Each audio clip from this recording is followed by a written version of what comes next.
तो previous class में हम लोग गैल्वेनोमीटर के बारे में पढ़ रहे थे।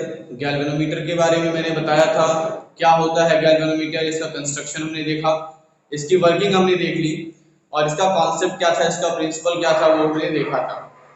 हमने ये भी बताया कि रिस्टोरिंग टॉर्क क्या होता है, डिफॉर्मिंग टॉर्क क्या होता है। दो टाइप के टॉर्क होते थे, डिफॉर्मिंग टॉर्क और रिस्टोरिंग टॉर्क। दोनों को अगर हम इक्वल कर देते हैं, इक्विलिब्रियम कंडीशन पर दोनों इक्वल हो जाते हैं, रिस्टोरिंग टॉर्क और डिफॉर्मिंग टॉर्क। तो डिफॉर्मिंग टॉर्क था हमारा NIBA, ये हमारा डिफॉर्मिंग टॉर्क था।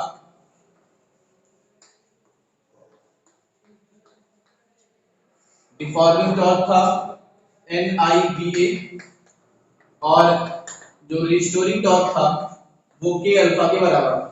K alpha is the deflecting angle of deflection था यहाँ पर अल्फा। तो हम आसानी से यहाँ पर I की वैल्यू आसानी से निकाल सकते हैं। तो I is equals to K upon NBA alpha. तो मैंने ये बताया कि यहाँ से हमें क्या दिखता है कि आप थीटा ले सकते हो, थीटा ले लो ज्यादा बेटर पड़ेगा। यहाँ पे आप थीटा ले सकते हैं, थीटा ले लीजिए। तो आपने देखा कि ये जो वैल्यू है ये कांस्टेंट है। इसका मतलब ये होता है कि current is directly proportional to theta. यानी आप गैल्वेनोमीटर में जितना ज्यादा करंट फ्लो करेंगे आपको डिफ्लेक्शन उतना ज्यादा शो होगा।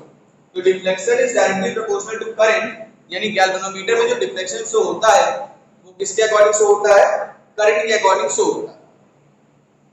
करंट जितना ज्यादा होगा डिफ्लेक्शन उतना ही ज्यादा होता है।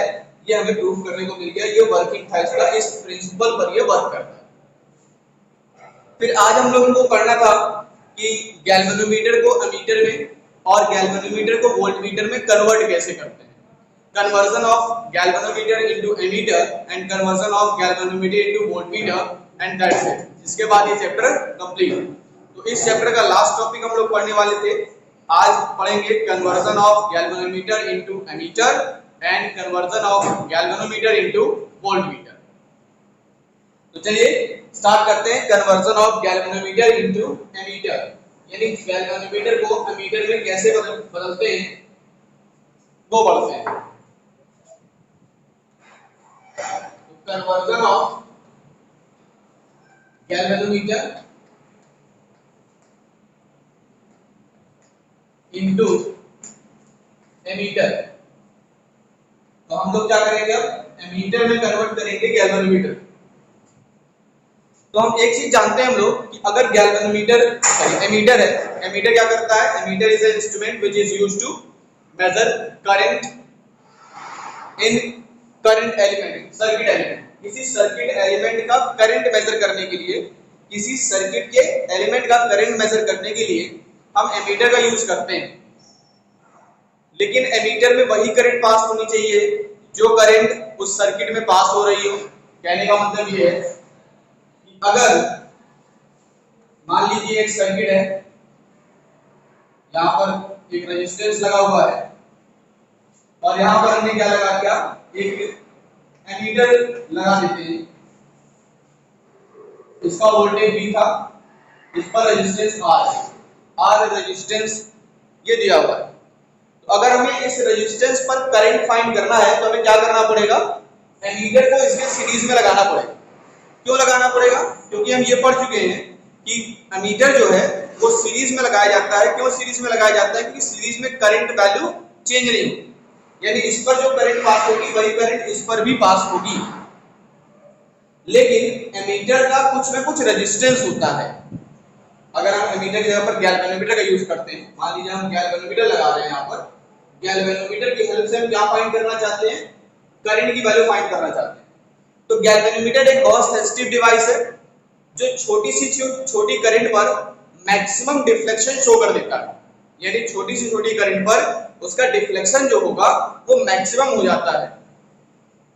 ये हम लोग जानते हैं, छोटी से छोटी करंट पर मैक्सिमम डिफ्लेक्शन दे सकता है। अब हल्की सी भी करंट होगी तो ये जो सीरीज में जोड़ने के कारण से, सीरीज में जोड़ेंगे तो गैल्वेनोमीटर की जो थोड़ा बहुत भी रेजिस्टेंस होगा गैल्वेनोमीटर का, वो क्या करेगा, सर्किट के रेजिस्टेंस को इंक्रीज कर देगा।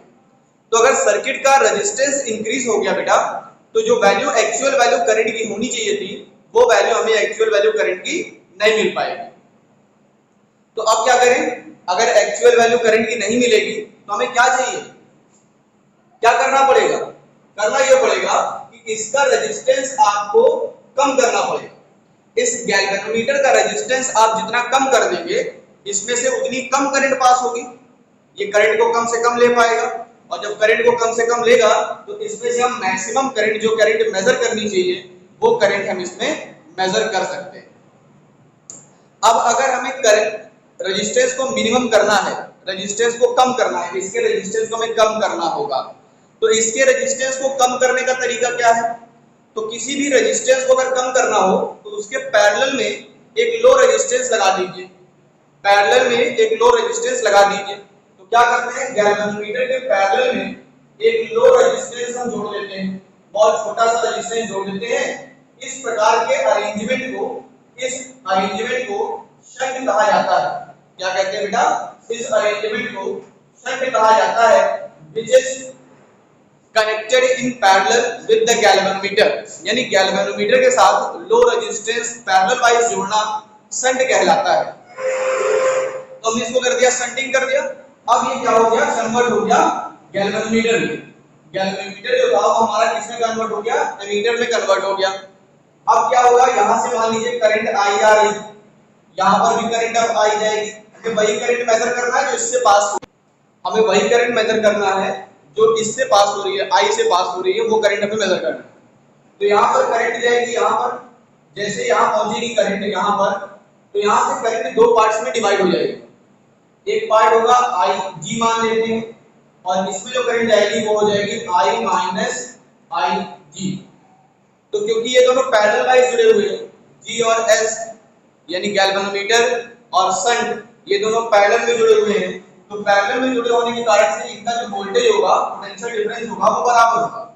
यानी potential difference across galvanometer is equals to potential difference across shunt. तो शंट के अक्रॉस कितना होगा ये हम आसानी से फाइंड कर सकते हैं। अब हम क्या करेंगे, पोटेंशियल डिफरेंस का फॉर्मूला Ig इनटू गैल्वेनोमीटर का resistance is equals to current इस पर कितनी है I माइनस Ig, और कितना रेजिस्टेंस कितना है S, इसका रेजिस्टेंस है। तो हम यहां से आसानी से S की वैल्यू फाइंड कर सकते हैं। S इज इक्वल्स टू कितना होगा Ig G upon I minus Ig। अब हम चाहें उस डिजायर्ड रेंज का एमीटर बना सकते हैं, जितना रेंज का एमीटर बनाना चाहे उतने रेंज का एमीटर हम बना सकते हैं। अगर हम चाहते हैं कि 3 एम्पियर तक की करंट हम मेजर कर लें, रेंज हमें क्या चाहिए, 0 से 3 एम्पियर तक की करंट को हम मेजर करना चाहते हैं, तो हम क्या करेंगे, गैल्वेनोमीटर से मैक्सिमम 3 एम्पियर की करंट जानी चाहिए, गैल्वेनोमीटर से 3 एम्पियर की करंट जानी चाहिए। तो इस रेंज का एमीटर बनाने के लिए हम क्या करेंगे, गैल्वेनोमीटर के साथ मान लीजिए 3 एम्पियर करंट चाहिए हमें, तो हम क्या यहाँ पर Ig की वैल्यू 3 एम्पियर रखें, और सर्किट पर कितनी जा रही थी, सर्किट पर मान लीजिए फुल डिफ्लेक्शन पहले था 5 एम्पियर की करंट है, कितने पर 5 एम्पियर की करंट है। हम क्या चाहते हैं, 0 से 3 एम्पियर करंट का रेंज का, 0 से 3 एम्पियर की रेंज का एमीटर बने। तो एमीटर बनाने के लिए यहाँ पर सर्किट अगर 5 एम्पियर की थी तो I की वैल्यू 5 हो गई, और Ig की वैल्यू कितनी ले लेंगे हम लोग, 3 ले लेंगे, और S की वैल्यू हम आसानी से निकाल करके उतने रेजिस्टेंस का शंट हम गैल्वेनोमीटर के साथ पैरेलल में जोड़ देंगे। तो एमीटर हमें डिजायर्ड रेंज का एमीटर, जितने रेंज का एमीटर हम चाहते हैं उतने रेंज का एमीटर हम इसकी हेल्प से बना सकते हैं। ठीक है, तो गैल्वेनोमीटर को हमने किस में कन्वर्ट कर दिया, एमीटर में कन्वर्ट करना सीख लिया। गैल्वेनोमीटर को एमीटर में चेंज करने के लिए लो रेजिस्टेंस का शंट पैरेलल वाइज जोड़ा जाता है, यानी पैरेलल में लो रेजिस्टेंस का शंट अगर हम जोड़ देंगे तो उसका रेजिस्टेंस काफी कम हो जाएगा। एक्चुअली में जो आइडल एमीटर होता है, यानी एक अच्छा एमीटर जो होता है उसका रेजिस्टेंस जो है वो 0 होता है। An ideal ammeter have resistance 0, यानी उसका रेजिस्टेंस कितना होना चाहिए, लगभग 0 के बराबर होना चाहिए, क्योंकि यह सीरीज में जोड़ा जाता है, और सीरीज में जोड़ने से रेजिस्टेंस की वैल्यू क्या होती है, बढ़ जाती है। क्या करो, इसके रेजिस्टेंस को जितना कम कर सको उतना कम कर दो। तो रेजिस्टेंस को जितना हम कम कर देंगे उतना बेटर करंट हमें मिल जाएगी। तो मे भी समझ में आया होगा कि गैल्वेनोमीटर को किस तरह से एमीटर में कन्वर्ट करते हैं। नेक्स्ट टॉपिक जो हम पढ़ने वाले हैं वो ये है कि conversion of galvanometer into voltmeter, यानी गैल्वेनोमीटर को वोल्टमीटर में किस तरह से कन्वर्ट करते हैं देखिएगा। रफ करें इसको, conversion of volt galvanometer into voltmeter. Galvanometer को हम वोल्टमीटर में किस तरह से कन्वर्ट करेंगे चलिए देखते हैं। तो मान लीजिए ये एक सर्किट है, इस सर्किट में ये बैटरी जोड़ रखी है और यहाँ पर एक रेजिस्टेंस जोड़ा है।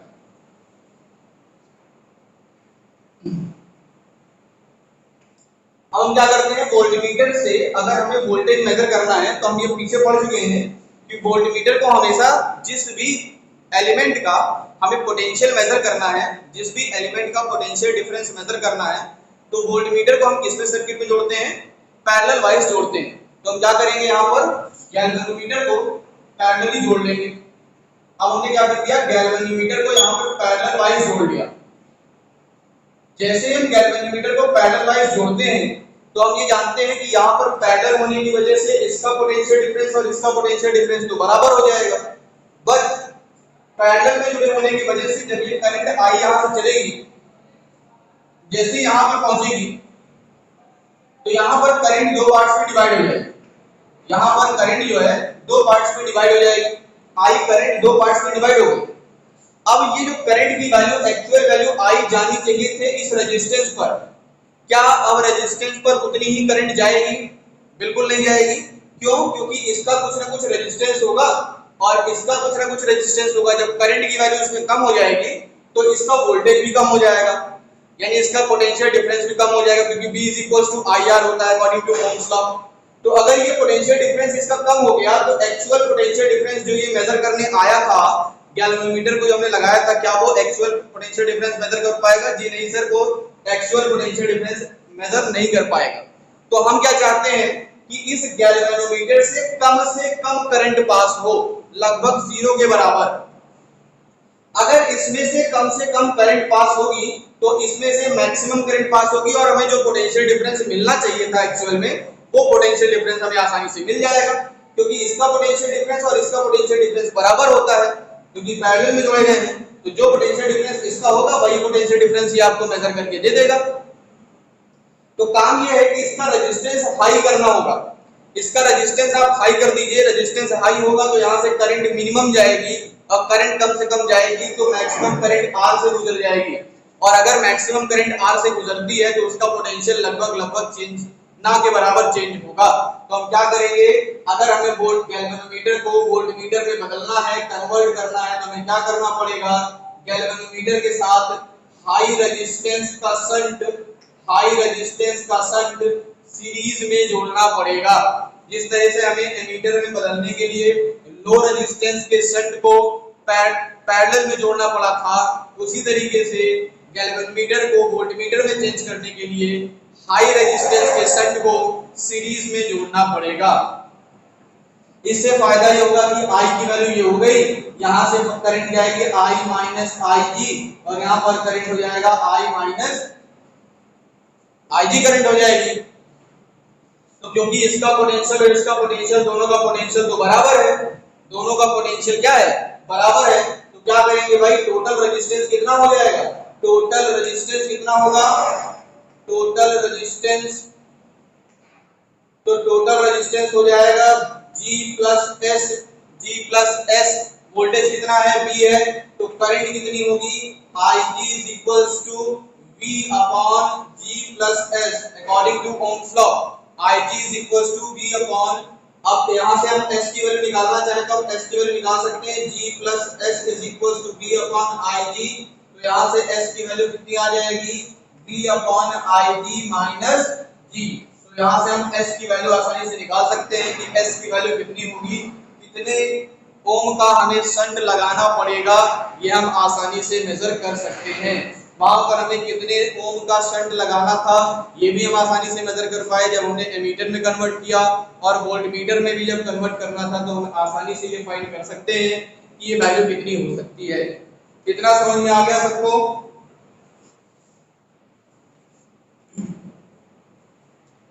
कन्वर्जन समझ में आ गया। अब एक लास्ट टॉपिक बचा हुआ है, जल्दी से पढ़ लेते हैं और ये चैप्टर कंप्लीट कर लेते हैं। एकदम last topic, sensitivity of galvanometer. Galvanometer की सेंसिटिविटी क्या होती है, इसको रफ करें।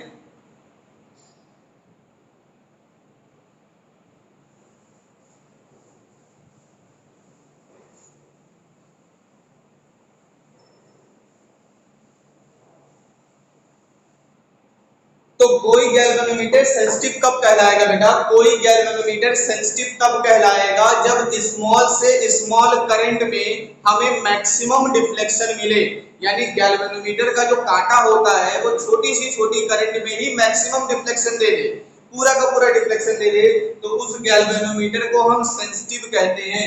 तो sensitivity of galvanometer is defined as the maximum deflection given by the galvanometer through small current, यानी सेंसिटिविटी ऑफ गैल्वेनोमीटर क्या होती है, sensitivity of galvanometer is said, मतलब एक galvanometer is said to be sensitive, a galvanometer is said to be sensitive if it shows maximum deflection with small current। अगर small current से वो maximum deflection देता है तो उसे हम क्या कहते हैं, सेंसिटिविटी कहते हैं।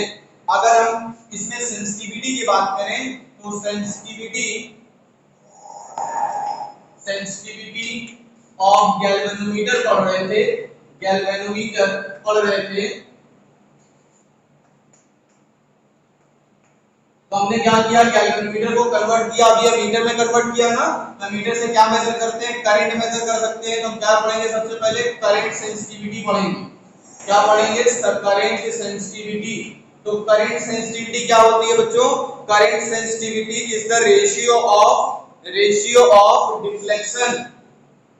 Current sensitivity it is defined, ऐसा लिख लीजिए, इट इज डिफाइंड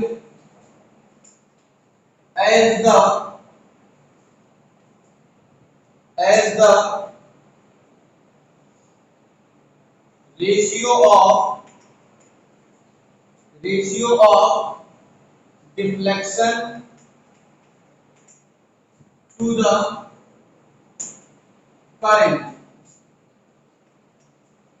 यानी VIS current sensitivity is equals to alpha upon I, alpha की जगह पर आप थीटा लिख सकते हो, थीटा अपॉन आई, अल्फा या थीटा अपॉन आई, ये क्या हो जाएगा, करंट सेंसिटिविटी हो जाएगी। यानी यूनिट वैल्यू ऑफ करंट में जितना डिफ्लेक्शन होगा वही उसकी करंट सेंसिटिविटी कहलाएगी। यूनिट करंट का मतलब बहुत छोटी सी करंट, बहुत वन करंट वैल्यू, करंट की वैल्यू 1 हो जाए तब डिफ्लेक्शन अगर मैक्सिमम हो, जितना ज्यादा होगा करंट सेंसिटिविटी उतनी ज्यादा होगी, करंट सेंसिटिविटी उतनी ज्यादा होगी। तो यहां से हमने क्या देखा कि I इज इक्वल टू क्या होता है, K अपॉन NBA थीटा। तो I अपॉन थीटा क्या हो जाएगा, K अपॉन NBA, और यहां पर करंट सेंसिटिविटी का फार्मूला क्या था, theta upon I which is equal to NBA upon K। आप इसी तरीके से करंट अगर सेंसिटिविटी हमने निकाल ली तो हम वोल्टेज सेंसिटिविटी भी निकाल सकते हैं। वोल्टेज सेंसिटिविटी, तो बेटा वोल्टेज सेंसिटिविटी की डेफिनेशन आप बना लोगे इसी तरीके से। कैसे बनेगी, it is defined as the ratio of deflection to the voltage, यानी इसको हम शो करेंगे VS से, और ये फॉर्मूला बनेगा theta upon V, theta upon V। समझ में आया। और हम जानते हैं कि थीटा अपॉन IR होता है, V की वैल्यू क्या होता है, V is equal to IR। तो यहां से अगर हमने देखा क्या मिला हमें, देखो बेटा थीटा अपॉन I यहां पर भी लिखा है और थीटा अपॉन I यहां पर भी लिखा है, तो थीटा अपॉन I की वैल्यू क्या हो जाएगी, NBA अपॉन K और R। तो ये वैल्यू मिल गई, ये वैल्यू समझ में आ गई। अब अकॉर्डिंग टू ओम्स लॉ हम ये देख सकते हैं कि अगर हम क्या फाइंड करने, VS अपॉन VI फाइंड करें, क्या फाइंड करें, VS upon VS upon IS find करते हैं, तो हमें क्या मिलता है कि VS is equal to IS upon R, Vs is equals to IS upon R। ये हमें रिलेशन मिलता है करंट सेंसिटिविटी और वोल्टेज सेंसिटिविटी के बीच में। करंट सेंसिटिविटी और वोल्टेज सेंसिटिविटी के बीच का रिलेशन होता है Vs is equals to IS upon R। अगर आपसे पूछा जाए कि ये बता दीजिए कि सर ये जो करंट सेंसिटिविटी होती है या वोल्टेज सेंसिटिविटी होती है या आप कह सकते हो सेंसिटिविटी ऑफ गैल्वेनोमीटर जो होती है, तो गैल्वेनोमीटर की सेंसिटिविटी किन-किन फैक्टर्स पर डिपेंड करती है। तो बेटा देखो गैल्वेनोमीटर की जो सेंसिटिविटी होती है वो 4 फैक्टर पर डिपेंड करती है। देखो 4 फैक्टर पर डिपेंड करती है। पहला number of turns in galvanometer, galvanometer के कॉइल पर कितने नंबर ऑफ टर्न्स हैं इस पर डिपेंड करेगी और डायरेक्टली प्रोपोर्शनल होगा। यानी नंबर ऑफ टर्न्स आप जितने ज्यादा कॉइल के बढ़ा दीजिए आपकी गैल्वेनोमीटर की सेंसिटिविटी उतनी ज्यादा बढ़ जाएगी। फिर आपने देखा मैग्नेटिक फील्ड के डायरेक्टली प्रोपोर्शनल है, यानी मैग्नेटिक फील्ड भी एक फैक्टर है जो गैल्वेनोमीटर को की सेंसिटिविटी को घटा सकता है और बढ़ा सकता है। तो मैग्नेटिक फील्ड बढ़ाने से गैल्वेनोमीटर की सेंसिटिविटी इंक्रीज कर जाती है। एरिया, कॉइल का एरिया बढ़ाने से गैल्वेनोमीटर की सेंसिटिविटी इंक्रीज कर जाती है। बट ये जो टॉरसन कांस्टेंट है या आप जिसको स्प्रिंग कांस्टेंट कहते हो, स्प्रिंग कांस्टेंट की वैल्यू घटाने से सेंसिटिविटी बढ़ती है। इतना समझ में आ गया सबको? इतना समझ में आ गया? ठीक है, तो ध्यान ये रखिएगा कि आपको ये कन्वर्जन याद रखना है। कन्वर्जन पेपर में पूछा भी जाता है, इस पे बेस्ड न्यूमेरिकल भी आ सकते हैं, या तो इस पर बेस्ड न्यूमेरिकल आएगा पेपर में या तो ये थ्योरी पूछी जाएगी। दो में से कोई एक चीज पूछना कंपलसरी है। कन्वर्जन से हर साल क्वेश्चन आते हैं, चाहे वो न्यूमेरिकल बेस पर आ जाए या फिर इस थ्योरी से रिलेटेड आ जाए। अभी तक जितने भी पेपर हुए हैं सभी पेपर में आप चेक करो, सैंपल पेपर उठा लो, बोर्ड के पेपर उठा लो, आप देखोगे कि सेंसिटिविटी से रिलेटेड, गैल्वेनोमीटर के कन्वर्जन से रिलेटेड एक क्वेश्चन कंपलसरी है, बनता है, चाहे वो न्यूमेरिकल में बने या फिर थ्योरी में बने। तो एक क्वेश्चन आपका कंपलसरी इस गैल्वेनोमीटर टॉपिक से आना ही आना है। इतना आप कंफर्म कर लीजिए कि गैल्वेनोमीटर से एक क्वेश्चन फिक्स है आएगा। मैक्सिमम 3 नंबर का क्वेश्चन आ सकता है, 2 नंबर से लेकर के 3 नंबर तक क्वेश्चन आता है इससे। 1 नंबर में भी आ सकता है, ऑप्शनल करके दे सकता है, और हम हो सकता है इस बार एमसीक्यू में 1 नंबर का डाल दे और 1 नंबर की थ्योरी में दे सकता है। तो इस तरह से आपको देखा जाए तो गैल्वेनोमीटर जो टॉपिक मैंने पढ़ाया है, पिछले 3 क्लासेस से मैं गैल्वेनोमीटर पढ़ा रहा हूँ। गैल्वेनोमीटर के 2 क्लासेस सॉरी, पिछले ये आज का क्लास और इससे प्रीवियस क्लास में हमने गैल्वेनोमीटर को ही पढ़ा है। गैल्वेनोमीटर के बारे में पहले आप उसका कंस्ट्रक्शन, उसका वर्किंग, उसके प्रिंसिपल ये रिलेटेड, फिर गैल्वेनोमीटर क्या होता है, उसके कन्वर्जन किस तरह से करते हैं, उसके बाद फिर हम लोगों ने सेंसिटिविटी के बारे में पढ़ लिया। एक क्वेश्चन और बचता है, क्वेश्चन इस तरह से पूछा जा सकता है, what are the uses of shunt? Shunt का क्या यूज होता है? जो हम लोगों ने शंट पढ़ा था, तो शंट का यूज क्या होता है? तो सबसे बड़ा शंट का यूज ये है, shunt is used to prevent galvanometer from high current, यानी हाई करंट से गैल्वेनोमीटर डैमेज हो सकता है, उसका डिफ्लेक्शन, क्योंकि छोटे से करंट पर मैक्सिमम डिफ्लेक्शन दे देता है। अब करंट अगर हम और देंगे तो वो और डिफ्लेक्ट होने की कोशिश करेगा और डिफ्लेक्ट हो नहीं सकता क्योंकि उसके पास टॉरसन, मैक्सिमम टॉरसन लगा चुका है। तो अगर हम करंट की वैल्यू और बढ़ा देंगे जितना उसका रेंज है तो गैल्वेनोमीटर हो जाता है खराब। तो गैल्वेनोमीटर को डिस्ट्रॉय होने से, डैमेज होने से बचाने के लिए किसका यूज करते हैं? शंट का यूज करते हैं। दूसरा यूज ये है, shunt is used to convert galvanometer into ammeter and voltmeter, यानी शंट का यूज हम करते हैं गैल्वेनोमीटर को एमीटर और वोल्टमीटर में कन्वर्ट करने के लिए। और by using shunt we can convert या we can design desired range of ammeter and voltmeter, यानी कन्वर्ट करने के लिए और साथ ही साथ डिजायर्ड वैल्यू का एमीटर और वोल्टमीटर बनाने के लिए शंट का यूज किया जाता है। तो मेरे ख्याल से आप लोग समझ में आ गया होगा कि इतने सारे क्वेश्चंस बन सकते हैं, कहां-कहां से क्वेश्चंस बन सकते हैं इस गैल्वेनोमीटर टॉपिक से। आप इसको अच्छे से पढ़िए, इंपॉर्टेंट टॉपिक था, मैंने पढ़ाया, आज इसको खत्म हो गया। अब गैल्वेनोमीटर ये चैप्टर खत्म हो गया। अब हम लोग कल से जो डिस्कस करेंगे वो इसके न्यूमेरिकल्स पर डिस्कस करेंगे।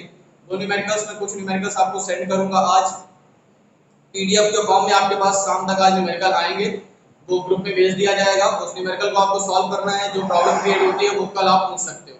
तो कल की क्लास में हम लोग न्यूमेरिकल पर डिस्कस करेंगे, वो न्यूमेरिकल मैं आपको सेंड कर दूंगा आज, और उसके बाद आप लोग उस पर डिस्कस करिएगा। जो भी सारी चीजें होती है, प्रॉब्लम होती है तो आप पूछिए, और साथ ही साथ आप भी कुछ न्यूमेरिकल्स लगाइए। नहीं आते हैं तो हमसे पूछिए, लेकिन लगाएंगे तब प्रॉब्लम क्रिएट होगी, नहीं लगाओगे तो कोई प्रॉब्लम ही क्रिएट नहीं होगी। ठीक है, मर्जी आपकी है, लगाइए क्वेश्चंस, लगाएंगे प्रॉब्लम क्रिएट होगी, पूछिए। ठीक है, क्लास ओवर करते हैं आज की। कोई दिक्कत तो नहीं है किसी को? कुछ पूछना है, कोई टॉपिक से रिलेटेड कुछ चीज पूछना हो तो पूछ सकते हो, अदरवाइज क्लास ओवर करते हैं। चलिए ओवर करें क्लास।